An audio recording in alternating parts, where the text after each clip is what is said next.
Sí, buenas tardes.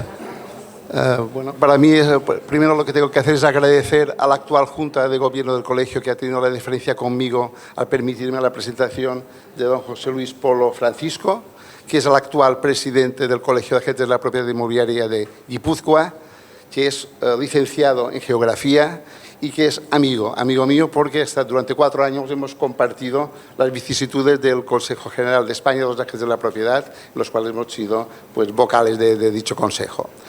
Y para mí es un placer poder hacer esta presentación y la verdad el año pasado ya asistió aquí a la primera jornada inmobiliaria, que creo que fue todo un éxito, y espero que este año con este título tan claro, que es la importancia de la exclusiva y que es algo que creo que todos nosotros pues buscamos en nuestra profesión, pues sin nada más, pues espero que os guste y nada, adelante, ¿eh? Gracias.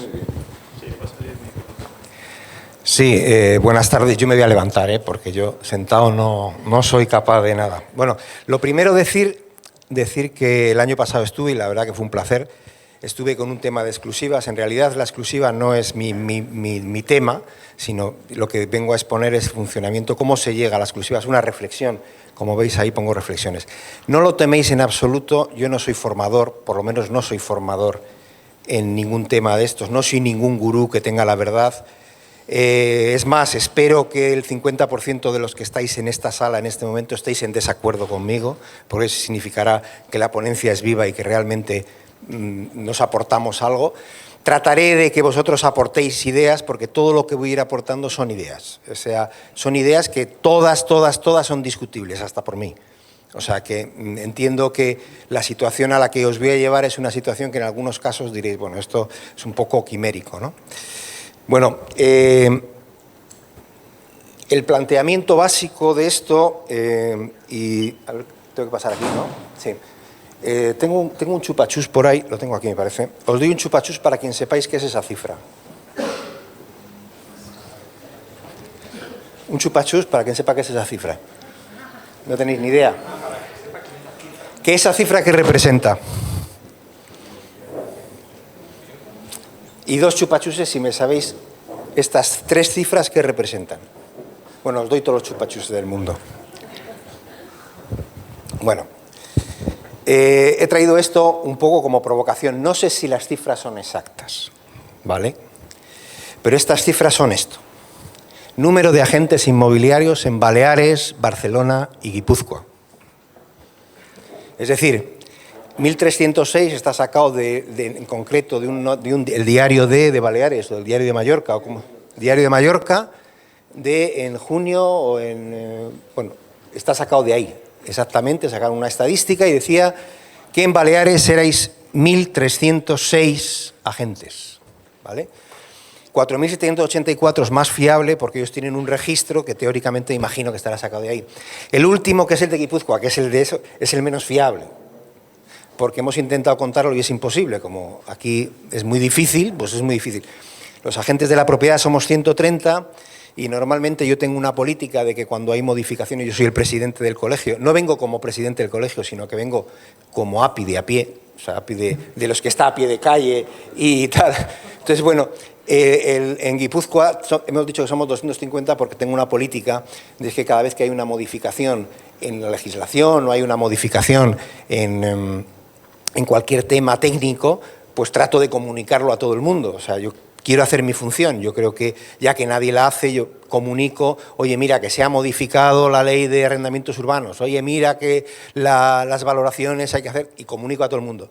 Y entonces a la secretaria del colegio le dije, sácame un listado de todas. Y llegamos a 250, lo cual no significa que sean 250, pero bueno, por eso. Claro, os doy 3 chupachuses si me decís qué es esto.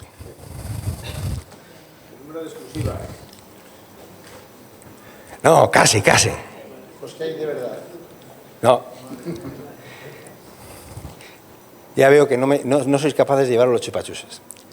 El número de viviendas de segunda mano vendidas en el segundo trimestre del 2019. Es decir, en Baleares se vendieron 3.693.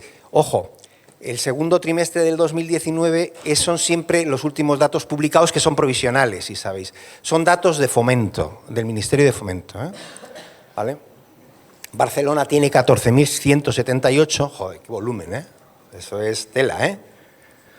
Os vais a sorprender. Guipúzcoa, 250. Y tiene 1.418. ¿Vale? Ratio de viviendas vendidas por agente al mes sobre el 80%. Es decir, yo podía haber sacado el número de viviendas vendidas, pero estarían las nuevas. ¿Cuántos de los que estáis aquí os dedicáis a vender vivienda nueva? Ninguno. Vivienda de segunda mano. Pero claro, sobre la vivienda de segunda mano son todas las transacciones. No todas las transacciones son mediadas. Yo he calculado que solamente el 80%, y a lo mejor soy optimista, están mediadas. ¿De acuerdo?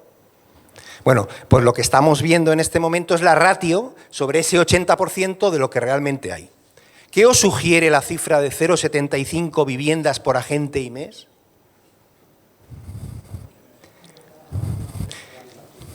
El que un mes no vende un chupachús lo tiene fastidiado, ¿eh? ¿O no? Tenéis complicado, ¿eh?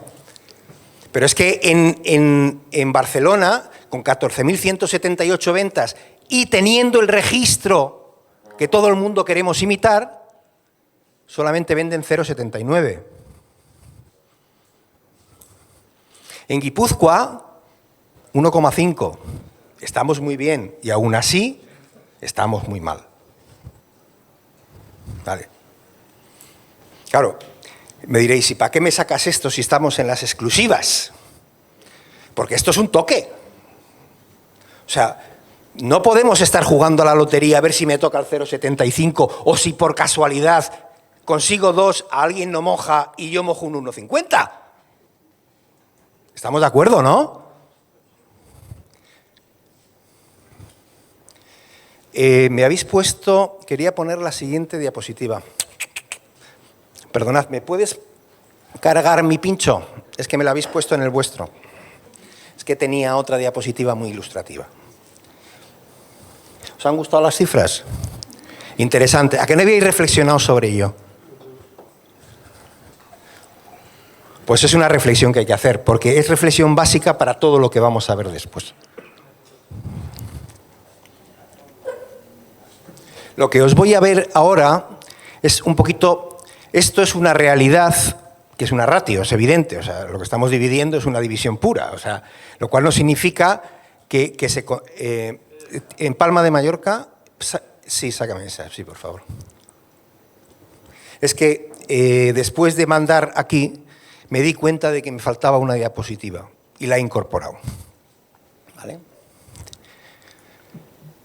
Estos son los chupachuses que no habéis ganado. Este que tampoco habéis ganado. Estas son las ratios que os han sorprendido y ahora os voy a sorprender un poquito más. Este es el volumen de negocio que tenéis en Baleares, en Barcelona y en Guipúzcoa.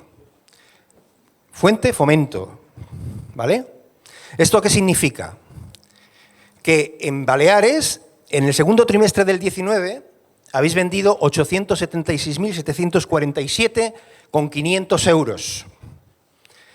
Que dividido por el número de agentes inmobiliarios y multiplicado por el 0,80, es decir, haciendo el 80%, porque es lo que entendemos que podría ser mediado, pero podría ser menos, ¿vale?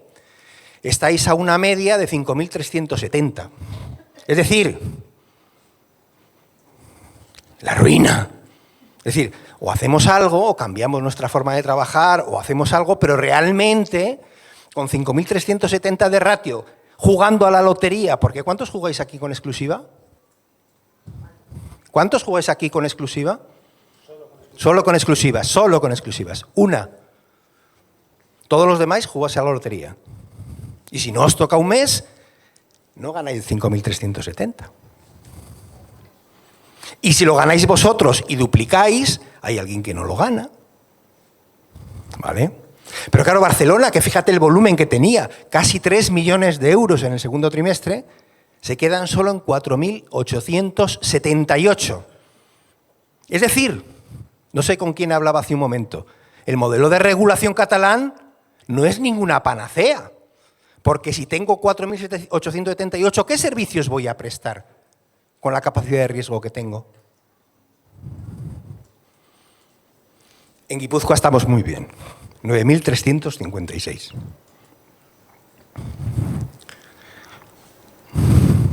Desde este punto de vista entro en otro análisis. Lo que he hecho antes ha sido provocar una reflexión a la cual no llegamos, pero que está publicado. Podéis entrar por el INE, podéis entrar por Fomento o podéis entrar incluso por el propio MVI.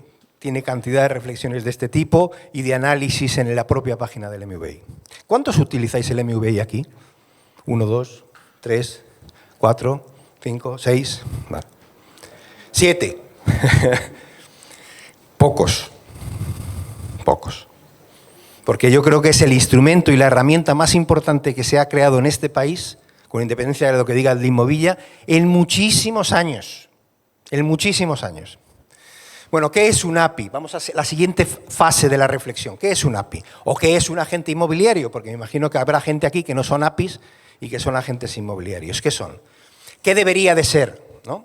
Lo que vais a ver es una reflexión a la cual yo llegué hace pues ya unos años. Yo creo que cuando la crisis, bueno, yo cuando accedí, cuando me engañaron para ser presidente del colegio, ya hace algunos años, pues, bueno, estas cosas que tienes que posicionarte, crear ideas, crear lo que ha dicho, no sé si está por aquí, la coaching, el tema del argumentario, tienes que crearte un argumentario para que todos tus mensajes sean realmente coherentes, siempre dentro de un esquema, ¿no?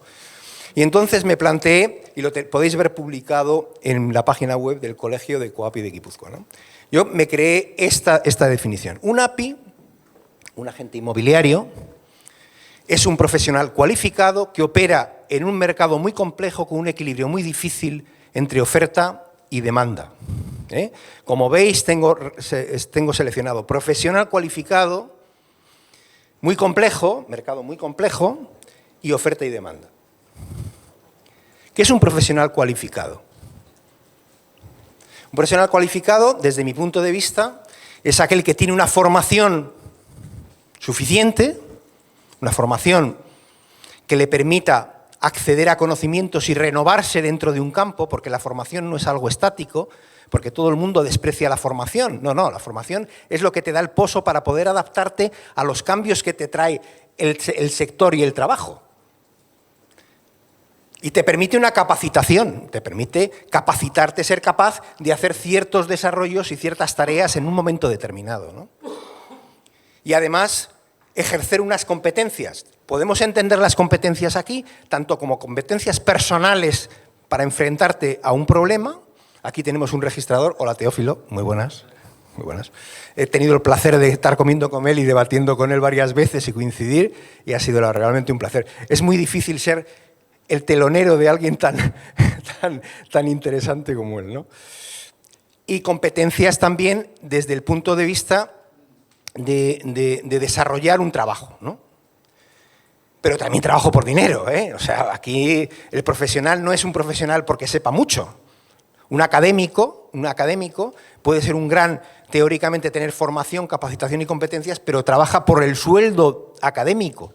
Y trasladar el sueldo académico al mundo profesional es otra historia, ¿no? ¿Vale? Y entonces aquí llegamos a algo que está en el debate puro y en el corazón del gran problema que tiene el mundo inmobiliario en este momento. Y es que hemos igualado cualificación con calificación. Ahora resulta, cuando estábamos en el Consejo General, y eso me puede decir Pepe, la gran discusión es si todo el mundo tenía que ser API o no API. Si me da igual. La cuestión no es cómo te llames, no es cómo te califiques, sino cómo estés cualificado para trabajar. Entonces, me parece muy importante que de una puñetera vez, y perdonad por mis palabras porque soy así, distingamos entre cualificación y calificación. Yo no vengo aquí a formaros. Creo que el colegio tendrá sus líneas de formación. Creo que lo que vengo a exponer unas ideas y unas reflexiones y tratar de provocaros y de que realmente pensemos sobre ciertos aspectos que muchas veces los damos por alto porque el día a día nos puede, ¿no? Pero ¿qué es la oferta? ¿Os acordáis? Veíamos mercado muy complejo, oferta y demanda. Esta es una reflexión que podéis encontrar en un artículo que yo publiqué en El País hacia el año 2011, una cosa así. Oferta es siempre limitada. Este es un elemento fundamental, porque es una discusión que yo he tenido siempre con la Comisión Nacional de Mercados y la Competencia. Trata de igualar el mercado inmobiliario o cualquier otro mercado de bienes y servicios, y no es real. No es real porque no puede serlo. No puede serlo. Estamos hablando de bienes raíces, entre comillas, algo que se ha perdido, algo que está radicado y no se mueve. Es decir, yo necesito viviendas en el centro de Mallorca y no puedo traer como traigo peras o como traigo ordenadores. Hay las que hay. Y es una oferta siempre limitada. Es un mercado siempre inflacionista, siempre inflacionario, porque cualquier pico de demanda sobre un área va a chocar contra una oferta que no puede ser satisfecha. ¿Vale? Y se compone de inmuebles, derechos, algunos especialmente sensibles como son las viviendas. La alta complejidad técnica de las edificaciones, sus obligaciones de uso y mantenimiento, las obligaciones normativas y las propias obligaciones fiscales y financieras, todas ellas perdurables en el tiempo, hacen del mercado inmobiliario un sector de alta complejidad especialmente sensible cuando está dirigido a particulares o pequeñas empresas. Esto, si algún día la Comisión Nacional de Mercados y la Competencia lo entendiera, tendríamos recorrido un gran trayecto. Pero no lo van a entender porque piensan que la vivienda es como las peras y las manzanas, como los ordenadores, como las barras de pan. Luego seguiremos reflexionando sobre esto. Demanda.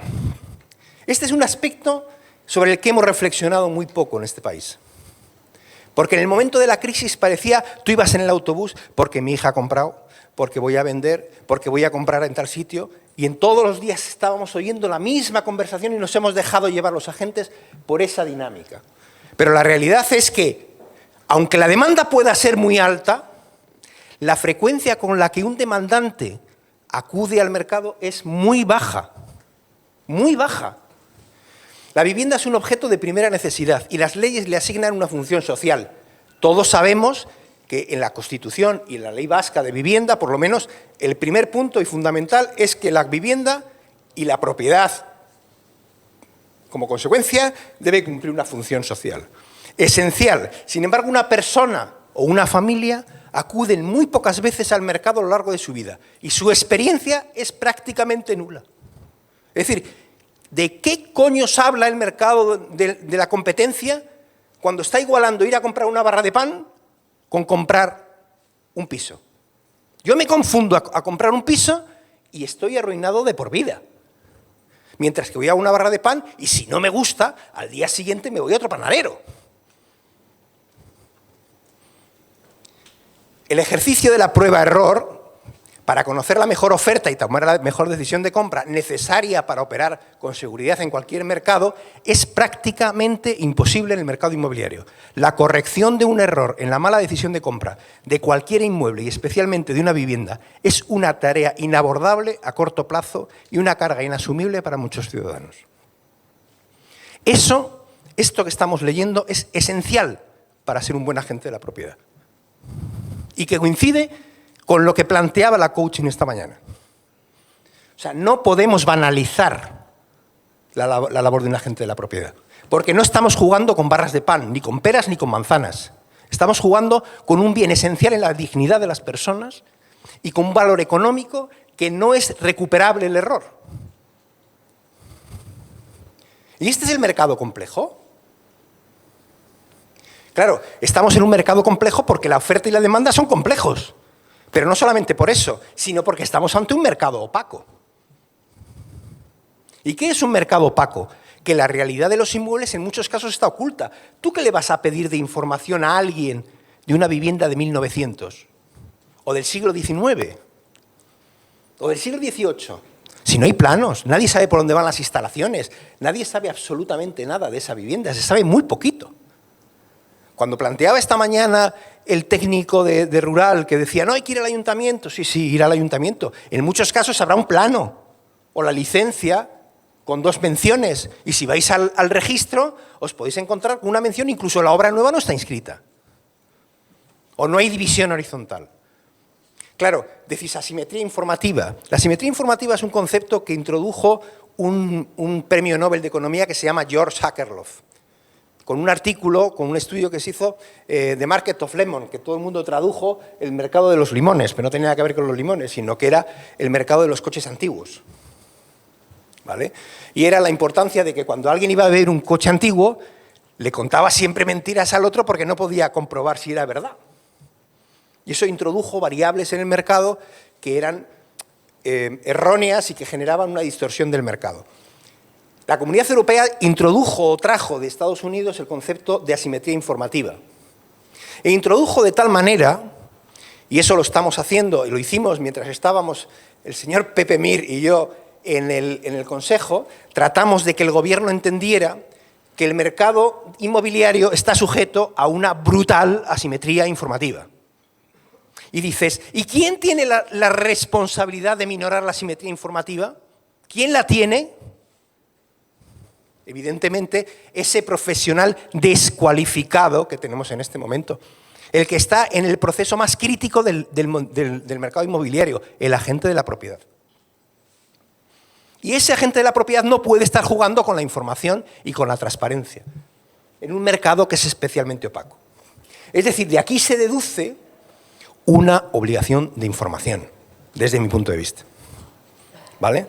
Entonces, todo lo que realmente podemos hacer, hablando de exclusivas o no exclusivas o dejar de exclusivas, es primero definir qué es un agente de la propiedad y cuáles son las funciones que tiene que cumplir en este mercado. Y aquí os meto en una disyuntiva y me podría sentar y que hablarais vosotros. Y os presento este cuadro. Representación inmobiliaria diferente a mediación inmobiliaria. ¿Cuántos de los que estáis aquí sois CRS? 1, 2, 3. ¿Cómo trabajáis teóricamente los CRS? Por representación. Vale. ¿Sois igual que los APIs? ¿Tú eres API? Bueno, el API teóricamente es un colegio de mediación, por definición. Sin embargo, vosotros CRS trabajáis por representación. ¿Sí o no? ¿Qué diferencia hay? Abismal. Si yo voy donde ti y me aceptas como CRS y trabajas por representación, me tienes que decir que yo vaya con tu representante para que tú hables con mi representante. No estás mediando.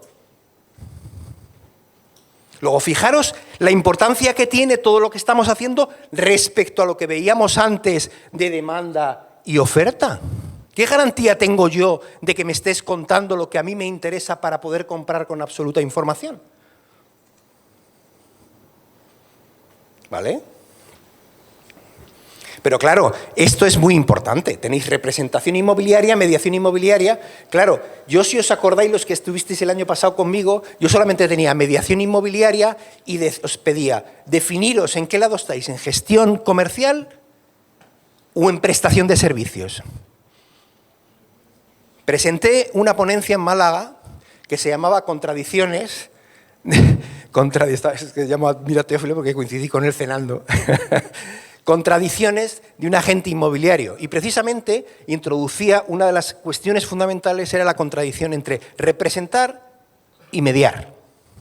Pero ahora os planteo en la misma situación. Representación inmobiliaria, que es diferente de mediación inmobiliaria, y además tenéis que elegir entre una gestión comercial y una prestación de servicios. ¿Qué queréis ser? Porque ahí vamos a definir luego si quiero trabajar en exclusiva o quiero trabajar sin exclusiva o quiero trabajar con lo que sea. Si no sé lo que soy todavía, no sé cómo tengo que trabajar. Yo os pido una reflexión. ¿Entendéis esta dialéctica que se produce aquí? ¿Me he explicado?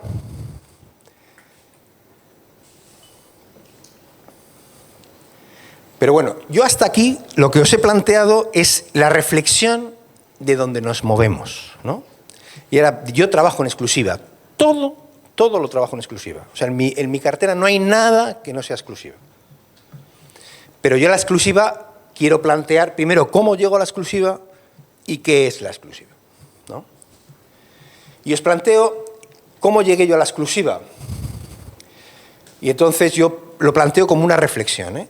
yo llego a la exclusiva en un momento determinado, cuando el mercado quiebra, 2007, nosotros tuvimos una punta en el 2011, no sé si se produjo aquí también, los brotes verdes de Zapatero. Los brotes verdes de Zapatero fueron en el 2011. En realidad la crisis se detecta en el 2006, aunque nos la hacen creer que es en el 2007, verano de 2006 se produce realmente los primeros síntomas de que estamos en un proceso recesivo importante y que vamos a la tumba. Y se produce en el 2007, 2007 cae todo, en el 2011 se recupere con los brotes, incluso llega a tener precios más altos por vía de la especulación de los que estaban oportunistas que estaban cogiendo inmuebles, que luego se arruinaron. Y entonces, bueno, yo en esa crisis pues tuve que reflexionar sobre lo que realmente me estaba pasando, ¿no? Porque mis recursos... Bueno. Y entonces, bueno, la crisis era una crisis económica, porque financiera e inmobiliaria, una crisis económica que implicó al mundo laboral, muchísima gente se fue al paro, con todo lo que significaba en un periodo anterior en el cual 2000-2005, como hemos dicho, se vendía absolutamente todo. Absolutamente todo, y donde la gente se endeudaba hasta las cejas y las pestañas, ¿no? Y de los cuales nosotros vimos cantidad de barbaridades, y aquel señor, y muchos señores notarios, y muchos señores agentes de la propiedad, y nunca dijimos nada. Nosotros somos parte de la crisis y parte del problema, y vimos muchísimas cosas y jamás levantamos la voz. Yo he visto cómo se compraba un chaval de 25 años una vivienda y ponía de avalista a su padre, al padre de la novia y a los abuelos de la novia. Y el notario tomó nota y el registrador tomó nota. Bueno, efectivamente, lleva razón. Pero bueno, efectivamente, el notario sí, pero que es cierto, lleva razón. Pero se inscribió el préstamo, es cierto.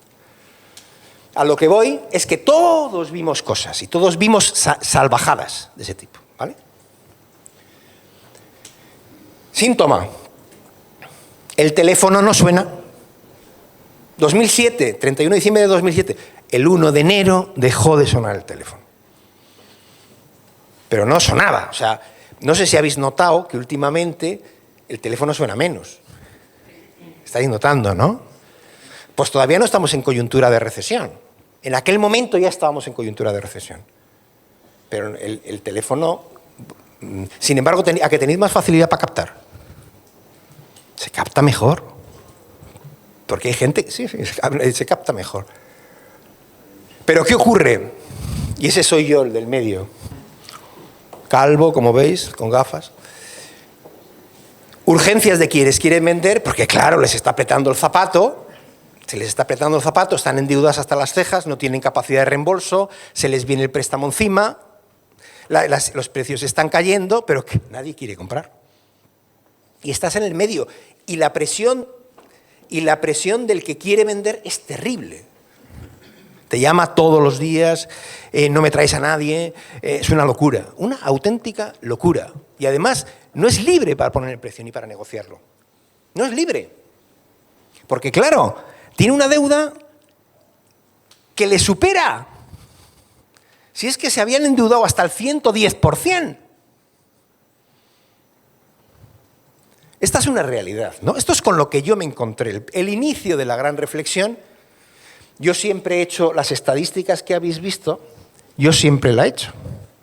Antes de ser vocal en el Consejo General, presenté unas estadísticas de este tipo relativizando el volumen de los colegios en función no de los agentes que tenían, sino de los agentes que deberían de tener en función del movimiento que tenía su provincia o su circunscripción. Claro, llegó un momento, y esta os acordaréis porque esta preparó cierto revuelo el año pasado cuando la presenté, es la misma diapositiva. Los costes de publicidad y los números de llamadas recibidas me suponía cada llamada recibida 116 euros. Pensad, 116 euros. Para pensar, Pero ojo, si queréis volvemos a la diapositiva inicial, donde vosotros tenéis de media de ingresos a un 3%, es posible que sea más porque cobráis más o lo que sea, 5.000 y pico euros. Si un mes no vendéis, o os tiráis 2 meses sin vender, no hay ingresos, Y tampoco está para echar cohetes la cosa. Es decir, que puedo tener unos gastos estructurales de oficina y realmente a lo mejor nos quedamos cortos,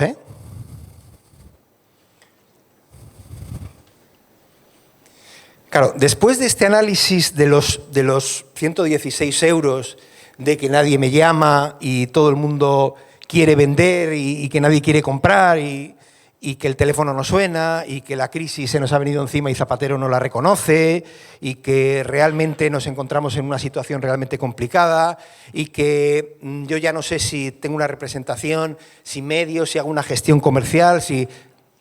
O sea, ya entras en crisis absolutamente de todo, pues algo había que hacer. Algo había que hacer. Algo había que hacer. Y bueno, pues conocía la técnica del DAFO y nos sentamos en la oficina, reuní a 4 amigos y tal, y bueno, hicimos el DAFO. Hicimos una tormenta de ideas y luego ordenamos. Yo no he sacado el DAFO, he sacado la tormenta de ideas. Os voy a decir lo que pusimos en la tormenta de ideas. Nos estamos encontrando con cierre de inmobiliarias, claro. 50 añitos, el nene, ya me diréis a mí dónde voy yo con 50 añitos y... Difícil, ¿no? Difícil. Claro, pero es que la conciencia de que estaba jugando a la lotería era brutal. Porque es que la vivienda que yo tenía la tenían 12 más, o 13. Y el propietario, que además te hacía la competencia. Y además si la vendías tú no te reconocía y además te puenteaba el comprador. Falta de opinión crítica, o sea, la sensación de que se te estás quedando sin opiniones, sin criterios a la hora de definir las cosas, ¿no? Los precios estaban muy altos, claro. O sea, cualquiera que quería vender, se había endeudado en 500.000, no lo va a vender por 300, o sea, tenía que sacar dinero del bolsillo para vender. Ausencia de valor añadido, era la época del valor añadido, ¿os acordáis? Decíamos, ¿qué le estoy aportando al mercado? O sea, me traen una vivienda, la cojo, muchas veces ni la conozco, la saco y le voy a cobrar a este hombre, le voy a pulir, le voy a crujir. Le voy a crujir, o sea, le voy a cobrar, nosotros un 3%, una vivienda de 500.000 euros, 15.000 euros. ¿Y qué sabes de la vivienda? Nada. Nada. No sabemos nada. ¿Qué valor añadido le estamos poniendo a esa vivienda para justificar que cobro 500.000? Solamente que he hecho un anuncio y he tenido la suerte. La mala suerte ha tenido el propietario de que me ha llamado a mí en vez de llamarle a él.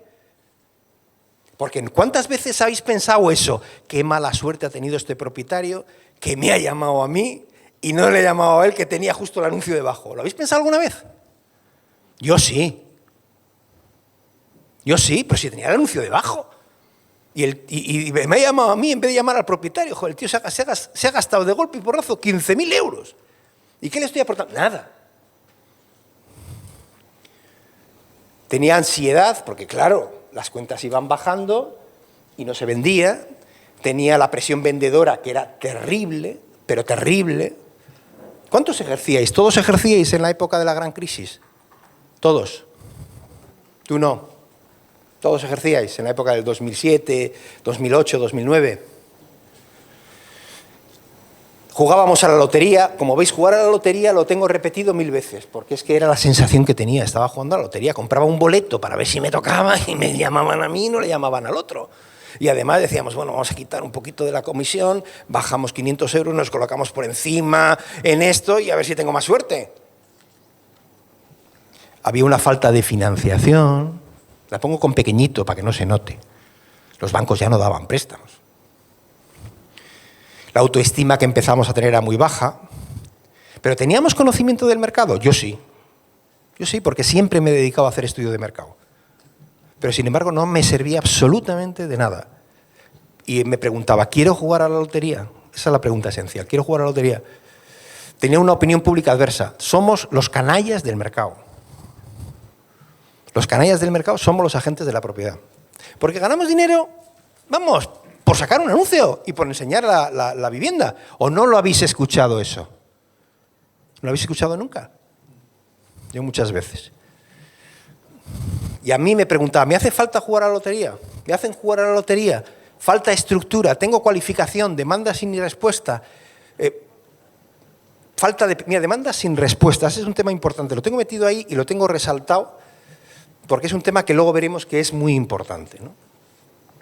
Falta de pericia, o sea, tú date cuenta, demanda sin respuesta, que he dicho antes, que me cuesta una llamada 116 euros. Vosotros imaginaros el tema, ¿eh? 116. Sí, mire, llamo por la vivienda que tiene usted. Sí, pues mire, tiene 3 habitaciones, está para reformar. No, yo la quería reformada. Vale, gracias. ¡Pum! 116 euros.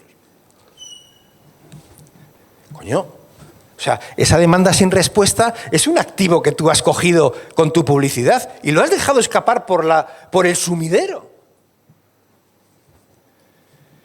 Fidelización imposible. Este es un tema que es típico del mercado inmobiliario. ¿Sabéis cuál es el ciclo de retorno en el mercado inmobiliario? En una panadería, ¿sabéis cuánto es? Un día. Compro pan hoy y si me ha servido bien, voy mañana. Pero si tú le sirves bien a un cliente que te compra una vivienda, ¿cuánto tiempo tarda en volver? La media creo que estaba hace poco en 12 años. Una cosa así. Que como tarde mucho, yo ya me he jubilado. ¿Vale? Es decir, no tenemos una fidelización como tal, lo que tenemos es la capacidad que hablen bien de nosotros, porque necesitamos otro cliente al día siguiente que tiene que venir referido, ¿vale? Pero la fidelización y es otra de las cosas que el Mercado Nacional de Mercados y la Competencia no acaba de entender, que no existe fidelización en este mercado como tal. Yo no me puedo ganar al cliente como tal, tienen que hablar bien de mí, pero no el mismo cliente, sino otro. Llamadas perdidas, o sea, la cantidad de llamadas de 116 euros que hemos perdido. Esta es la tormenta de ideas con la que hemos salido, ¿no? ¿Qué diagnóstico sacábamos? La fundamental. Estoy jugando a la lotería. No aporto ningún valor añadido. No tengo personalidad reconocible. Doy una imagen falsa de cualificación profesional, de una imagen de falta de cualificación profesional, y me faltan herramientas. Y a mí, que siempre me ha machacado, o sea, que tengan una imagen de mí de falta de cualificación, me ha sentado francamente mal. O sea, eso me sentaba como un tiro. Y me faltaban herramientas porque no era capaz de analizar el mercado, era todo opaco. El MVI salió después. El MVI, que me parece la herramienta más importante que ha salido en los 70 años de profesión que llevamos, lo más importante que ha salido después de la regla de medir, luego el MVI. Y este es el cuadro del cual nace mi reflexión hacia la exclusiva, ¿no? Las soluciones, bueno, nosotros nos planteamos, en vez de encogernos, es abordar el problema de hacerle frente. Entonces contratamos una empresa de calificación de calidad, de ISO, para que nos hiciera una ISO. Nosotros sacamos una serie de cuestiones básicas que tenían que ser protocolizadas. Ya sabéis que la ISO en realidad es un informe de calidad que lo que hace es protocolizar los diferentes instrumentos con los que tienes que trabajar para estandarizar el proceso de producción, ¿no? Entonces, trabajábamos con ciertos elementos como era la personalidad reconocible. La personalidad reconocible pasaba por asumir los culpas y errores del pasado, es decir, tener la humildad diferente de decir, mira, lo hemos hecho mal, yo creo que lo hemos hecho mal, incluso yo lo he hecho mal. Querer ser parte de la solución, no hablar mal de nadie, es decir, cada cual que haga lo que quiera, pero yo no hablo mal de nadie, yo quiero cambiar yo. Profesionalidad. Lo que ha comentado antes, no sé quién lo ha comentado, creo que la coaching me parece fundamental. O sea, tenemos que empezar los agentes de la propiedad a diferenciar valor y precio. O sea, la frase de Quevedo, allá hace mucho tiempo, ya decía que es de necios confundir valor y precio. Bueno, pues es que nosotros lo confundimos y somos los primeros. La publicidad, la fiabilidad del mercado, la dinámica, el trato personal, exclusividad y transparencia. Es decir, personalidad reconocible. Tienen que identificarme con que solo trabajo en exclusiva y soy una empresa transparente. Ese fue desde el primer momento el objetivo de nuestro trabajo. Y no digo que sea el de todo el mundo, os lo planteo como una solución. No vengo a dar ninguna lección, os lo he dicho desde el principio. Os digo la reflexión que yo hice. Exclusividad y transparencia. La gente que entra a mi oficina sabe que trabajo en exclusiva, pero soy fiable al 100% en que todo lo que yo sepa de un inmueble y lo que no sé lo buscaré, lo sabrá el comprador. ¿Queréis que volvamos a lo de la representación y la mediación? Yo soy fiable para el comprador. ¿Por qué? Porque sabe que yo trabajo en exclusiva, Y de mi vivienda lo sé todo. Y si no lo sé, lo buscaré. Labor de captación. Labor de captación. Yo todas las visitas, todas las viviendas se visitan, todas. Hago una valoración propia, por escrito y firmada, en la que me mojo. Y digo cuál es el valor de la vivienda y cuál es el precio en estrategia de mercado. Para que alguien lo pueda recuperar cuando se vende o cuando no se vende. Informe de comercialización estrategia. Tenemos que ser una visión objetiva porque todo el mundo te viene con que esta era la vivienda de mi madre y tiene las mejores vistas del edificio. Las mejores. Y además se reformó hace 16 años, pero está muy bien, ¿eh? Es mejor que la de la vecina, que se vendió en 300. Bueno, pues nosotros tenemos que ser la visión objetiva, aunque le llevemos la contraria. Aunque no le guste. Decisión libre del cliente, es decir, yo no voy a obligar a nadie a nada. Tú entras y si quieres salir, sales. Y no tengo que demostrar ansiedad, porque el mayor problema que teníamos en aquella época era precisamente la ansiedad. La ansiedad. Y aquí podríamos volver a la primera diapositiva.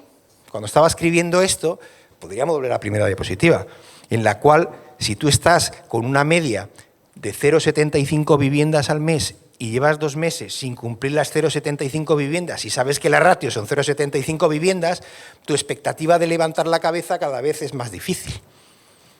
Claro, la ansiedad te come. Exclusividad de gestión. O sea, yo trabajo en exclusividad de gestión. ¿Esto qué significa? ¿Esto qué significa desde mi punto de vista? No es la exclusividad que se vende por ahí. La exclusividad de gestión significa que yo, mientras esa vivienda esté en mis manos, soy el único que la gestiona, soy el único representante del mercado. Pero si mi cliente se quiere marchar, se va. Cuando quiera, coge, viene y me dice, oye, mira, que no confío en ti y prefiero irme el del de enfrente. Pues perfecto, te vas. Yo la doy de baja y no la tengo. Y se va. Y yo además en mis hojas de encargo no tengo penalizaciones, es decir, se va sin penalizaciones. Claro.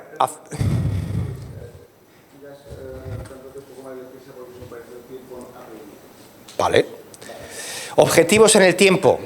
Definir la cartera de crecimiento, formación continua, contratación de personal, imagen, aplicación de los protocolos y tener paciencia. Todo esto, ¿cómo se resuma? Se resume en 2 cosas. En la formalización de protocolos, es decir, todo lo que se hace en mi oficina está protocolizado, lo cual no significa que no haya excepciones, significa que para cada cuestión habitual hay una respuesta estándar. Y luego, en nuestra casa, nosotros ponemos las reglas. Es decir, en mi casa, de puertas adentro, soy yo el que manda. Y eso todos los clientes que contratan conmigo lo saben. Dentro soy yo el que... Tú vendes, pero yo en mi casa mando yo. Protocolos. Primer protocolo de contacto. Voy a ir muy deprisa porque evidentemente el protocolo... ¿Cuándo hablas de exclusiva hablas de vendedor o de comprador? Ahora vemos la historia. Ahora vemos. Lo que la gente de compradores nace por una cosa que voy a explicar ahora. Es que cuando tú trabajas en exclusiva tienes una cartera con un éxito altísimo. O sea, normalmente yo trabajo con éxitos del 95%, pero mi cartera es corta. ¿Y qué tengo que hacer? Lo que decía al principio, tengo un problema de gestión de mi activo. Una de las cuestiones fundamentales que yo hago, se lo comentaba antes a un compañero vuestro, a mí me molesta mucho cuando entra a una vivienda y sale al día siguiente. Porque no me genera el activo del demandante. A mí me interesa que una vivienda esté por lo menos 15 o 20 días, por lo menos 15 días. ¿Por qué? Porque tiene todo el pico de la demanda por sorpresa de puesta en el mercado, me nutro de los demandantes que no se satisfacen con esa oferta y automáticamente pasan al lado de la gente de compradores. Protocolo del primer contacto. El primer contacto lo hace el cliente. Pero en mi oficina las reglas las pongo yo. Es decir, yo no voy a buscar al cliente. Él viene a mí. Y desde este momento, todos los días entra gente en mi oficina. Todos los días entra gente en mi oficina. Y entra porque he hecho una labor de concienciación de cómo trabajo yo.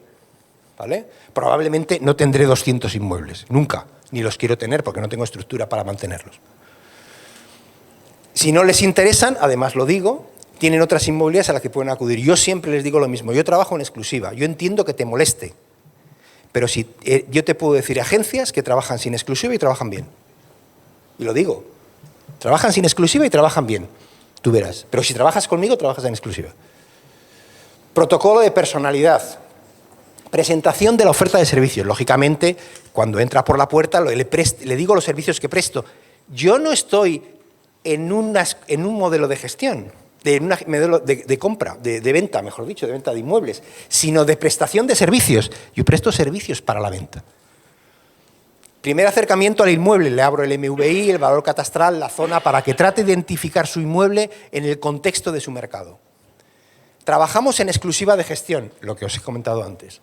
Él es el vendedor, nosotros prestamos un servicio de gestión para la venta. Eso se lo dejamos muy claro. Yo no vendo tu inmueble, el inmueble lo vendes tú, das el sí, vas a cobrar y tú me pagas a mí.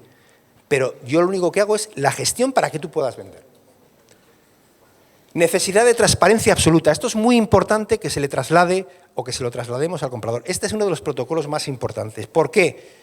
Porque yo le exijo transparencia absoluta para con el comprador. Mediación. Mediación, no representación. Mediación. ¿Por qué? Porque lo que necesito es toda la documentación necesaria. No me valen las palabras. Necesito la certificación energética. Necesito la superficie, saber qué superficie tiene realmente. Yo levanto un plano, yo invierto y levanto un plano. Mando a un arquitecto a levantar un plano, que me lo firma. Relaciones con la comunidad de propietarios, la ITE. Quiero saber lo que dice la ITE. Yo en todos mis contratos, cuando un edificio pasa los 50 años, tiene que referenciarse si no tiene la ITE. ¿Por qué no la tiene? Si ha sido requerido o no ha sido requerida. Si se ha hecho la ITE, quiero el certificado final de la ITE y la propuesta de obras. Quiero las escrituras y la titularidad. Y quiero conocer las cargas, tanto cargas registrales como las cargas urbanísticas que pudieran estar ocultas. Protocolo de visita de captación. Yo hago una visita en la captación, zona, equipamientos, accesibilidad, comercio, edificio, leite, vivienda, superficie, reformas. Saco toda una ficha y hago fotos de trabajo, no hago fotos de comercialización. Protocolo de informe de captación. Me siento después con toda la información y presento y elaboro un informe de captación que viene a tener aproximadamente como 4 páginas. En la cual hablo de la zona y hablo objetivamente de la zona y hablo una valoración subjetiva. Hablo del edificio, objetivamente del edificio, y hago una valoración subjetiva del edificio. Hablo de la vivienda, hago una descripción objetiva de la vivienda y una valoración personal, cualitativa, de lo que creo que es la vivienda. Y entonces planteo todo eso y de ahí sale una valoración económica, ¿vale? En la cual presento el valor que será siempre conservador. O sea, lo que no puedo generar es expectativas. Unas expectativas que puedan ser falsas, ¿vale? Y aquí el planteamiento es la importancia del MVI.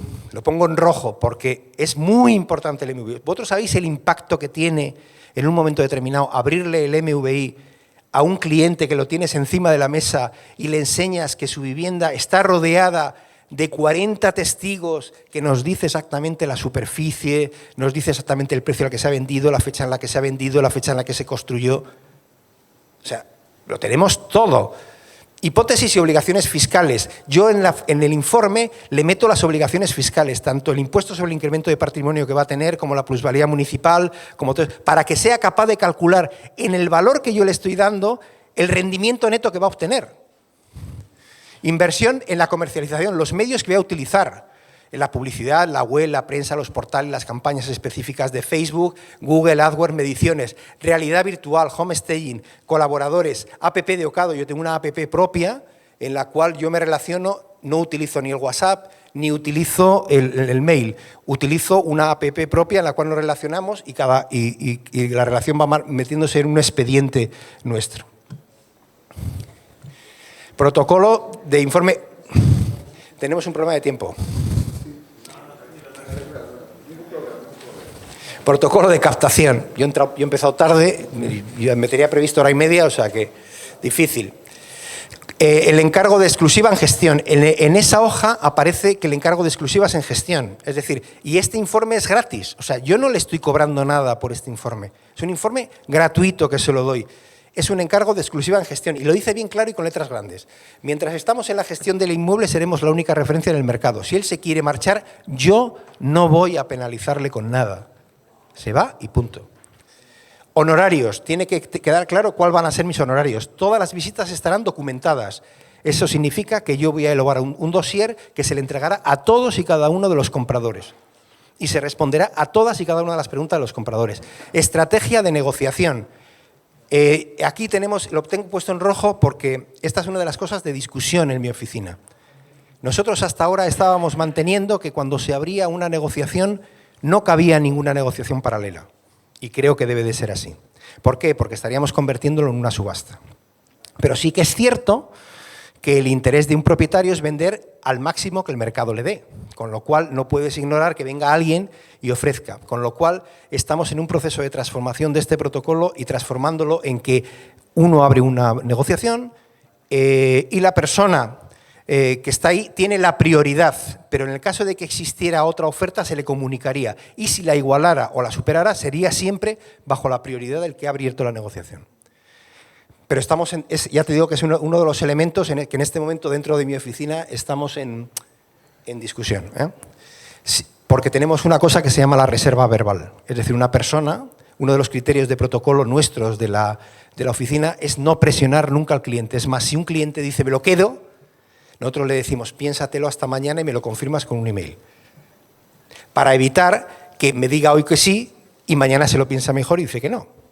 Con lo cual, el planteamiento es, nosotros damos reservas verbales, lo cual pone en cuestión la estrategia de negociación. ¿Vale? Si aceptan, se firmará una hoja de encargo, junto con el informe de captación. Es decir, habrá una hoja de encargo en la cual me encargan a mí como agente de la propiedad la venta de un inmueble en un precio determinado, de salida, y además se adjuntará el informe de captación firmado por él como que lo han recibido y lo conocen, para que todo el proceso de negociación esté amparado por el informe de captación. Si no aceptan, se pasará la referencia de la vivienda al archivo del agente de compradores. Claro, si no te aceptan, tontos no somos. Es un inmueble que conocemos, pasa a la agenda del agente de compradores que lo utilizará. No lo publicitaremos en ningún caso, pero sí utilizará al agente de compradores como referencia para que lo tenga por si hay algún cliente que le pudiera interesar. Protocolo de firma de hoja de encargo en exclusiva. Por lo que es nosotros tenemos en el colegio una hoja de encargo que viene en la intranet. Tenemos metida en la intranet una fórmula que no sé si tenéis vosotros también, una hoja de encargo con exclusiva y sin exclusiva y en el cual tiene una serie de casillas rellenables y punto, ¿no? Bueno, eso sencillamente pues es lo que todo el mundo ponemos. Eso sí, como singularidad se adjuntará el informe de captación. ¿Para qué? Para que la hoja de encargo esté amparada por algo que ya hemos hablado. Y sobre todo, y esto es muy importante, está puesta en cuestión el encargo de la exclusiva. La exclusiva sabéis que está puesta en cuestión por los tribunales, ¿vale?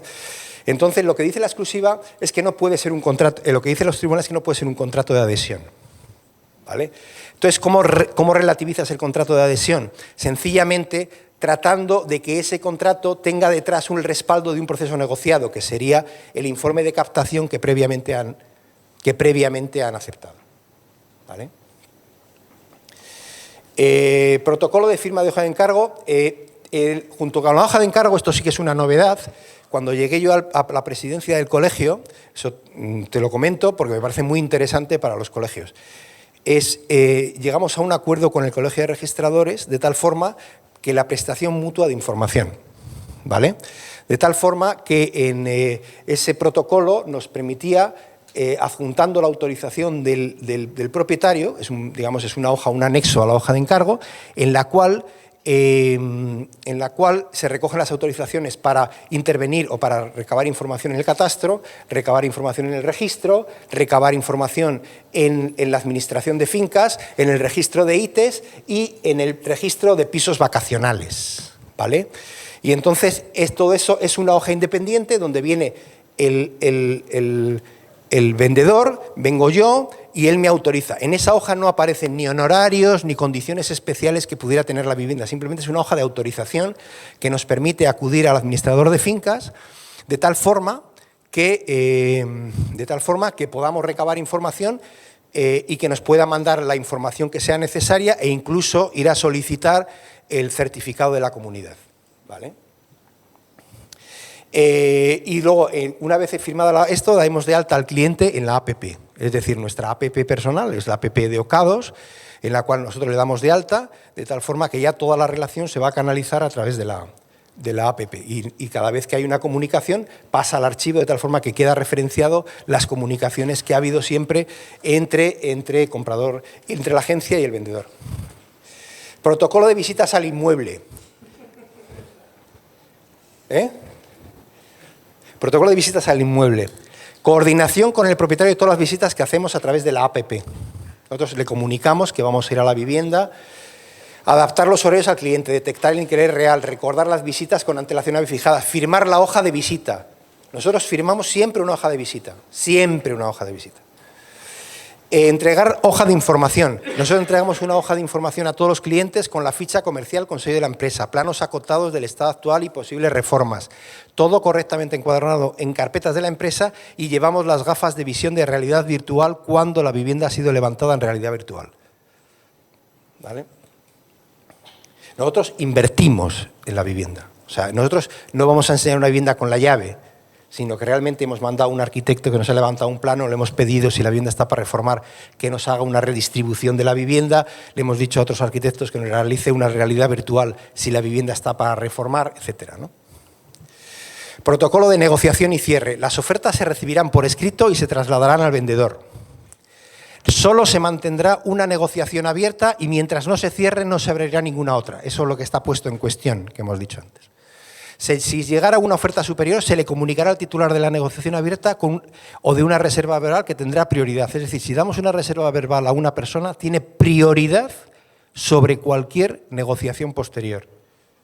Y eso es porque nosotros queremos quitar presión a la decisión de compra de algo tan importante como una vivienda. Y os puedo asegurar que eso es una de las cosas que más valora un cliente. Que no le estés poniendo contra la pared para comprar, porque si no lo compra el que viene después. Un buen informe de captación será un seguro en la negociación. Esto es muy importante. Si tú has hecho un buen seguro de captación, lo comentábamos en la comida, si tú has hecho un buen seguro de captación, tienes casi todo ganado, porque probablemente si llevas años de experiencia en el seguro, en el informe de captación, lo tienes casi todo. Se cerrará con la palabra y nosotros seremos responsables frente al vendedor que estará continuamente informado. El vendedor será el que acepte las condiciones de negociación y solo aparecerá cuando sea estrictamente necesario. Y el agente inmobiliario asistirá a la firma del contrato privado de compraventa y al otorgamiento de escritura pública en la notaría que se designe. Y esto que os parece de perogrullo fue una de las causas por las cuales no se realizó el código deontológico que se me pidió cuando estaba en esto, porque hay muchos agentes que no asisten a la firma de sus propios contratos. Y ahora os llevo al mismo sitio. Ahora os pregunto, ¿dónde os encontráis? ¿Sois representantes o mediadores? Porque claro, o sea, el protocolo de la exclusiva, todo lo que hemos visto de la exclusiva, tiene un sentido, prestar un servicio a las dos partes. Tal y como yo la planteo. Yo no digo que no haya otros planteamientos, pero si yo planteo a las dos partes, la representación inmobiliaria de todos los modelos americanos que nos están viniendo con el modelo no cuaja. Porque el comprador tiene derecho a saber lo que está comprando. Y la mayoría de los CRS que están trabajando en representación no le están diciendo al cliente que viene a pecho descubierto, oye, vente con tu representante inmobiliario para que yo hable con él, para que él me pregunte a mí lo que quiera saber. Coño, que es que la mayoría de la gente no sabe que existen las ITES. O sea, es que me hace mucha gracia cuando la gente me viene, este fue un motivo de discusión en el Congreso de Málaga. No sé si ¿estuviste alguno en el Congreso de Málaga? Bueno, sí, ¿te acuerdas de la discusión de...? Claro, o sea, la discusión es que los CRS están defendiendo el modelo de representación y me parece muy bien, pero entonces cumple con todo el protocolo y dile al comprador, oye, venme con tu representante para que nos demos de tortas. y él me pida toda la información que tú no eres capaz de pedirme. Ahora vamos ahí y luego me respondes. Vale, ¿estáis de acuerdo que esto merece una reflexión? O sea, ¿en qué lado os colocáis? ¿En la prestación de servicios o en la gestión comercial? Yo estoy en los dos, ¿eh? Yo vendo, yo estoy como gestión comercial, pero mi elemento esencial es la prestación de servicios. ¿Por qué? Porque yo reconozco que estamos en un mercado opaco. Porque yo reconozco que existe asimetría informativa. Si estoy reconociendo eso, ser representante en el mercado actual es una canallada. Así de claro. ¿Vale? Seguimos. Pero sigamos. Agente de compradores. Claro, hemos dicho, yo trabajo en exclusiva y trabajo con pocas propiedades. Yo justo en julio me quedé a 0 de propiedades. Tenía una gran bolsa de agente de compradores, pero 0 de propiedades. ¿Por qué? Porque lo vendí todo. Todo. 100% de éxito en mi cartera. Claro, ¿con cuántos inmuebles trabajas? Pues trabajo con 20, entre 20 o 30 inmuebles. ¿Pero qué ocurre? Que están captados en un proceso y en un protocolo que te permite venderlo, porque está en el mercado. Y tienes la confianza del vendedor. Y además tienes fama ante los compradores y ante el mercado de que realmente eres transparente y fiable. ¿Vale? Pero claro, yo no puedo vivir únicamente estando así. Necesito un agente de compradores que me viabilice la demanda. Yo no me nace como mercado independiente, como decía esta mañana la coaching, sino como una necesidad de mi estructura. Claro, si yo no tengo el agente de compradores, mis 116 euros que me costaba la publicidad por llamada, lo vuelvo a tirar a la basura. Si a mí por cada inmueble me llaman 10 veces, con que yo aproveche 2 y lo pase al agente de compradores, estoy haciendo mercado. ¿Me explico con esto? Claro. Entonces, ¿qué es el agente de compradores? Trabajar en exclusiva significa un alto nivel de éxito, pero con una cartera muy reducida. Todo interés de la demanda de estos inmuebles se canalizará a través de nosotros. ¿Qué ocurre? Lo que te comentaba en la comida. Si a mí me viene un inmueble y me muero de éxito y me sale al día siguiente, perdonad, me ha jodido. Porque todo el pico que produce... ¿Habéis visto la curva que produce cuando metes un inmueble en Idealista, en Fotocasa? Tienes el primer día un subidón y cantidad de contactos. Claro, si yo lo vendo en el primer momento, estoy perdiendo ese activo. La demanda debe ser tratada como un activo de nuestra empresa. Este es el emojicono de la agente de compradores. Y le digo, ¿qué te pongo aquí? Y dice, esa. Porque es un trabajo muy, muy, muy difícil. La agente de compradores es un trabajo muy difícil. Pero ¿quién es el gestor de esta demanda insatisfecha? ¿Quién es nuestro gestor del activo de nuestra empresa? El agente de compradores. Es el gestor de este activo. ¿Y cuáles son las virtudes? Deberá conocer el mercado inmobiliario y los agentes que operan en su zona. Porque lo peor de un agente de compradores son los agentes inmobiliarios con los que tiene que lidiar. Porque claro, si queréis volvemos a la primera diapositiva, volvemos. ¿Cuál es el efecto inmediato de tener 0,75 de ratio? ¿Alguien me puede decir? El proteccionismo del inmueble. Lo protegen y las comerciales tuyas, y las comerciales tuyas, y las tuyas, aunque tú no lo sepas, han llegado a un pequeño acuerdo para evitar que salga de su círculo. Y cuando viene un agente de compradores desde fuera, no le van a dejar entrar. Es francamente imposible. Entonces, reconocerá al momento las novedades. Claro, conoce también el mercado, que sabe de todo. O sea, yo he visto a la gente de compradores que nosotros tenemos entrar una persona así, porque he visto un inmueble y dice, sí, uno que vale 250.000, tiene 3 habitaciones y tiene un sillón, un sofá rojo. Y dice, ¿cómo lo sabes? Pues que se lo sabe todo. Se lo sabe todo. ¿Haces algún tipo de contrato? ¿Eh? ¿Haces algún tipo de... Sí, lo tengo también, sí. Yo, si queréis, luego os puedo enseñar. Sí. Vale. Tengo... Mi talibán favorito.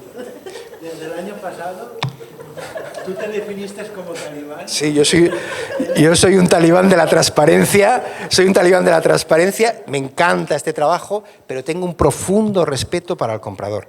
O sea, creo que buena parte de la culpa, y de verdad lo he dicho muchas veces y lo he dicho en muchos foros, y buena parte de la culpa de la crisis, con independencia de los bancos que son la hostia, que eso no los miramos, se la tuvimos nosotros.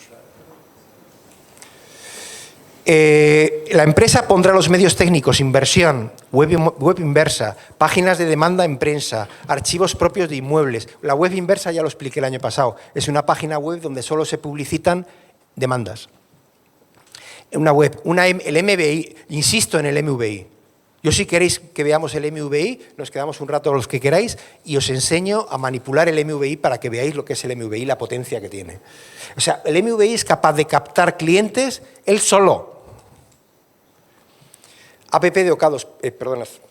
app de Ocados otra vez aparece, porque es una herramienta. La app de Ocados para la gente de compradores es fundamental, porque lo que tiene es la capacidad de extraer información de los portales inmobiliarios de Idealista, Fotocasa, Pisos.com y Trovit, me parece, no sé cuál es el otro que hay, y segmentar la información de cada una de las fichas de vosotros y enviar lo que quiere al cliente, a su cliente. Es decir, le interesa tu piso, pero no va a salir tu piso, no porque te vayamos a puentear, sino para que él no te llame y no genere un problema y un conflicto. Entonces te va a decapitar tu ficha, va a enseñar tu ficha, no es nuestro, es tuyo, respetaremos tu paso, pero sin embargo se le ofrecerá. ¿Vale? Sí, es mía, sí. Es una inversión que hemos hecho a lo largo del tiempo y sí. O sea, vale una pasta, ¿eh? O sea, así que te digo que vale. Llegará un momento en el que la comercializaré. Cuando esté totalmente testada, pues a lo mejor vengo aquí un día y os digo, mira, esto funciona, esto es así, este es el coste, ¿vale? Agente de compradores es una figura extraña con la que hay que tener paciencia. Y cuando digo figura extraña, es porque la hemos importado de Estados Unidos. Yo la traje antes de que se llamara personal shopper. Pero no la traje, es que me parece que me perdonen, a lo mejor tendríamos que discutir con alguien de esta historia, ¿no? O sea, la personal shopper nace en grandes ciudades, en Nueva York, Los Ángeles, en Chicago. ¿Por qué? Porque son ciudades multicéntricas, donde la gente conoce una parte del mercado de la ciudad y no conoce la otra. Pero yo, ¿qué coños voy a hacer con un agente de compradores americano en San Sebastián, que somos 170.000 habitantes? Si no necesitas, si todo el mundo sabe de todo. O sea, el mercado se conoce. Esto es para prestar un servicio a los demandantes que realmente tú puedas captar y que necesiten la asistencia de una persona como yo y como la gente de compradores que les permita caminar por un mercado complejo. Pero no es el personal shopper cuando ha dicho hay 50 personas. Claro, ¿cómo va a haber más? Porque eso funciona en Madrid y Barcelona. Nada más. No. Sí, pero no funcionan como.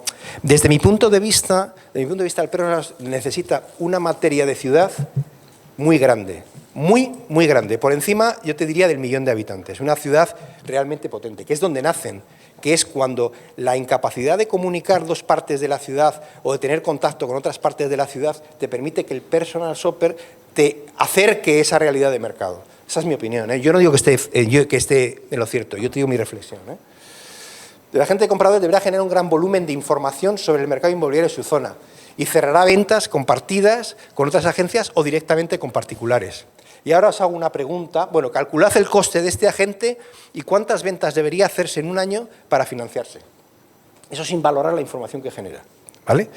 Si lo calculáis, os sorprenderéis. Y una pregunta, y ahora esta pregunta va para ti. A ver, ¿y cerrará ventas compartidas con otras agencias o directamente con particulares? ¿Cómo trabaja la agente de compradores? ¿Por mediación o por representación? ¿Qué opináis? ¿Qué opináis? Es que para la función de un agente de comprador no es simplemente encontrar una casa. Es que esa casa esté perfecta, que no tenga ningún problema, negociar el precio final. Vale. Si tú te enfrentas a una agencia, representación. Pero si te enfrentas a un particular. Buscaré a otro compañero mío que coja esa propiedad. Pues yo le digo, trabajará por mediación. Es decir, siendo honesto con el vendedor. Es decir, la doble faceta que, a diferencia de lo que tú me planteabas de los personal shopper en Sevilla o como me planteas, la diferencia está en que este agente de compradores no responde al criterio del agente de compradores que hemos traído de Estados Unidos. Responde a mi necesidad de cubrir la demanda. ¿Vale? Y esto os lo pregunta, por cierto, ¿por qué queréis trabajar en exclusiva? ¿Por qué? ¿Por qué? Porque veis que no es fácil. O sea, la travesía es dura, ¿eh? Yo os puedo decir que la travesía es dura. Si realmente lo que queréis es trabajar en exclusiva para que se os reconozca como un elemento diferenciado en el mercado, transparente, donde realmente prestes un servicio a la gente, es complicado. O sea, si tú a alguien le preguntas en San Sebastián, dime un agente de la propiedad que me vaya, te van a decir donde mí o donde 4 más. ¿Eso qué significa? ¿Que yo tengo mucha cuota de mercado? No, en absoluto. Porque hay muchísima gente que le da exactamente igual al vendedor. El vendedor es el típico persona que llega, cobra, pum, se da la vuelta y no quiere saber nada. Soy yo el que le está obligando a ser transparente para prestarle un servicio al comprador. Tú trabajas en exclusiva de oficina, no en sistema MLS. No estoy en ningún... Y no estoy en ningún grupo no porque no quiera, o no me lo planteo. O sea, primero, porque no hay ninguna MLS donde todos trabajen con el mismo protocolo. La mayoría de las MLS trabajan mucho de ellos sin exclusiva. ¿Qué significa? Que si yo meto una vivienda y ya en este momento, cuando mi compañera le da así, ¡plin!, a esto, a los 5 minutos ya tenemos 3 agencias que nos están llamando para compartir. Si estoy dentro de un grupo donde hay gente que no trabaja en exclusiva, pues soy el primo del grupo. Claro. ¿Eh? Sí, me estoy planteando que no debe ser así. Porque yo he hecho una inversión enorme. ¿A quién priorizas? ¿Al captador de propiedad? ¿Ah? ¿Quién? El captador de propiedad es el comprador o el vendedor. ¿A quién prioriza? Para no compartir 50-50. 50. Nosotros vamos a ver, nosotros en nuestro contrato con la gente de compradores, nosotros en nuestro contrato decimos que vamos a cobrar el 3%. Y me da igual que venga por compartición, con lo cual él pagará el 50% y la otra agencia el 50%. Si es un propietario, lo pagará el propietario, y si la agencia se niega a compartir, el que compra pagará el 3%. Entonces, mi trabajo tiene que ser remunerado, y si alguien me contrata, tiene que ser remunerado. ¿Por qué al 3 y no al 5? Bueno, pues porque esto es costumbre, no, es costumbre. Yo trabajo al 3 viviendas, 4 locales y naves industriales, y 5 terrenos, todo tipo de terrenos rústicos. Fin, muchas gracias. Bueno, yo os he permitido preguntar cuando queríais, pero si queréis preguntar alguna cosa, y si queréis que luego os presente los protocolos, pues me decís si os queréis quedar por no interrumpir, pues yo os presento. He traído 2 protocolos: el protocolo de captación, que es una fórmula de captación, y el protocolo de la hoja de encargo del agente de compradores. ¿Vale? ¿Sí? Sí, enhorabuena por la charla. A mí me queda una duda, es decir, el planteamiento de la importancia de la exclusiva para el agente, para el intermediario, está clarísima, pero ¿cómo se vende la importancia de la exclusiva para el vendedor, para el propietario? Es decir, ¿cómo le das valor a esa exclusiva? ¿Cómo le justificas al propietario que es mejor firmar una exclusiva contigo que no firmarla con un compañero? Sí, les llevamos directamente a Idealista y Fotocasa, y cuando ven una vivienda anunciada en 10 inmobiliarias con precios diferentes y con modelos de gestión diferentes, venderte a ti mismo. O sea, en este momento yo creo que hay un criterio. Yo creo que no hay en sí mismo una herramienta para vender. Tú le puedes dar todos los argumentos, y te podría dar muchos, ¿no? Pero realmente, cuando te crees tú que realmente estás haciendo un trabajo correcto y realmente estás transmitiendo esa corrección, y lo que te he comentado ahí, yo creo que he dicho cosas muy importantes: la transparencia, el concepto de honestidad, no tuyo que te lo sepas, sino que sepas transmitirlo. Hay que tener ética, pero hay que tener la estética suficiente para transmitir esa ética. porque lo que luchamos es contra los molinos de lo que yo te estoy planteando aquí es quijotesco absoluto, ¿eh? O sea, quijotesco absoluto porque es luchar contra los molinos de viento. Todo el mundo tiene una imagen de nosotros de depredadores de mercado. De depredadores, y es verdad, ¿eh? O sea, allí por donde pasamos no vuelve a crecer la hierba, porque somos conscientes de forma inconsciente de que una persona vende una vivienda y no va a volver a vender una vivienda en su vida, probablemente. No va a venir de ti, no necesitas fidelizarle, es decir, le puedes pagar una patada y ya. ¿Por qué? Pues porque el modelo de fidelización, pero estás prescindiendo de un elemento fundamental, que es lo que va a decir de ti. Y te puedo asegurar, de verdad, me gustaría que estuvieran aquí mis dos colaboradoras, porque te podrían decir mucho más honestamente que yo, porque están al teléfono, lo importante que es hacer las cosas bien. No te lo puedes ni imaginar. Yo he llegado a pagar 1.000 euros por un defecto de una historia que yo no tengo. Yo he llegado a poner una placa vitrocerámica para que no exista una queja. O sea, todo ese tipo de cosas que pueden ser esotéricas, pero el que alguien no hable mal de ti ya es un éxito. Entonces, ¿qué es lo que vendo? Pues vendo el que la exclusividad siempre va a estar en el mercado, él siempre va a estar informado, él siempre va a tener absoluta información. Yo nunca voy a modificar el precio de venta en el mercado sin su permiso por escrito. Es decir, tú imagínate el caso típico, una vivienda que sale en 310.000, baja a 250 y llegan a 275 el comprador, pero no se hace la operación. ¿Qué es lo que hace la mayoría de los agentes inmobiliarios de los 1.403 que tenéis ahí? Bajar el precio. Yo no. Ahí me tiene que autorizar por escrito a bajar el precio. Y si no, vuelvo a los 300.000 y desde allí establecemos otra vez el modelo de negociación. ¿Y lo apuntas en toda la documentación? Sí, sí, ese es el modelo. O sea, no pretendo decirte, es que eso es insuficiente sin duda. No. Pero es transmitir una forma de trabajar, una personalidad. ¿Alguna pregunta más?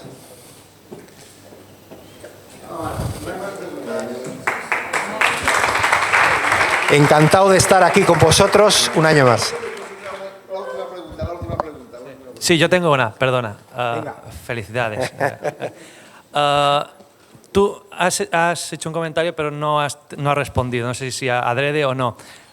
El tema del número de exclusivas que llevas o puedes llevar. Has dicho, ahora llevo 0 o lleve a 0, llega a 30. Mira, yo en este momento tengo contratado servicio publicitario para 100 viviendas. 100. 100 en todos los paquetes de vivienda, para 100. Mi estructura y mi capacidad, tú piensas que todo va con toda la documentación que te he dicho. Mi estructura no debe superar las 30 viviendas. Y en este momento estamos viviendo aproximadamente con un trabajo constante, permanente, de 15 viviendas, unas que entran y otras salen. ¿Pero 30 por tu agencia o por comercial? No, por agencia. Los comerciales, yo no tengo comerciales a comisión. Son todos comerciales a sueldo. Todos. Yo no, precisamente si quiero quitar la ansiedad, yo no puedo someter a un comercial a que si vende gana. No, o sea, yo le quito absolutamente la presión.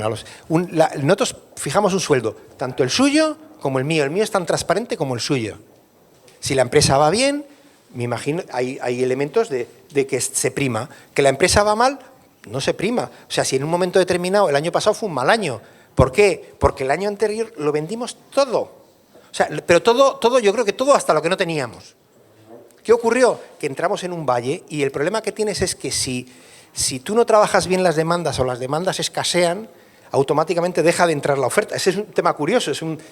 Este modelo lo que hace es que el modelo de demanda y oferta se retroalimenta a sí mismo, si lo tienes bien engrasado. Por eso la importancia del activo demandante.